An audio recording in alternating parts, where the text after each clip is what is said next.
Sunday viewers, you are welcome to today's telecast of the Open Heavens Reflection, taken from the Open 7 devotional written by our Father in the Lord, the General Overseer of the Redeemed Christian Church of God, Pastor E. Adeboye.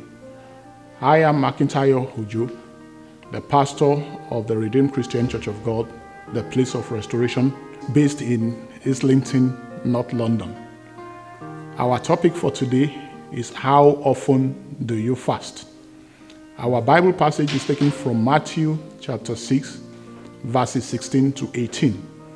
Moreover, when you fast, do not be like the hypocrites, with a sad countenance, for they disfigure their faces, that they may appear to men to be fasting. Assuredly, I say to you, they have their reward. But you, when you fast, anoint your head and wash your face, so that you do not appear to men to be fasting, but to your Father who is in the secret place. And your Father who sees in secret will reward you openly. Our memory verse, taken from 2 Corinthians 11:27. In weariness and toil, in sleepiness, often in hunger and thirst, in fasting, often in cold and nakedness. Now our reflections. Fasting is a practice found throughout the scriptures. A fast in the Bible is usually a voluntary or commanded total abstinence from food for a set time for the purpose of devoting oneself to seeking God. Fasting denies our flesh what it wants, so that we can focus more clearly on strengthening our spirit. The Bible presents fasting as something that is good, profitable, and beneficial. The book of Acts records believers fasting before they made important decisions. Acts 13:2 and Acts 14:23 is a reference point.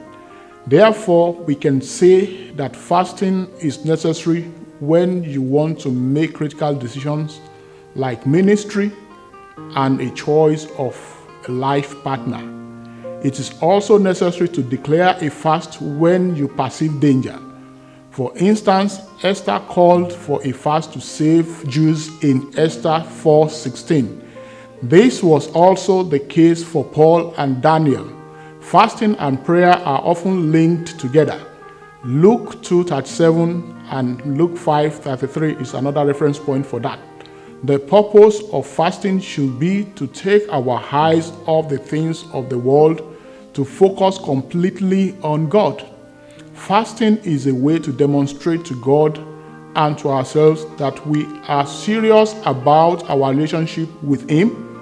Fasting helps us to gain a new perspective and a renewed reliance upon God. Fasting is not a way to appear more spiritual than others. Fasting is to be done in a spirit of humility and a joyful attitude. Matthew 6:16 to 18 is a reference point. Is your soul so stuffed with worldly desires that you have little room left for God? Then turn from materialism and sharpen your appetite for God through prayers and fasting. Fasting will help you nourish your spiritual life and satisfy your longings after Jesus. Fast, the devil and longings. After Jesus fasted, the devil left him, and angels came and attended to him. Matthew 4:11 is a reference point. Luke 4:14 concludes the account of this texting time by saying, Jesus returned to Galilee in the power of the Spirit. He had conquered temptation and was ready to embrace the purpose for which the Father had sent him. He will not rely on his humanity to perform miracles, deliver the oppressed, or defeat death. Therefore, fasting is required for critical spiritual assignments.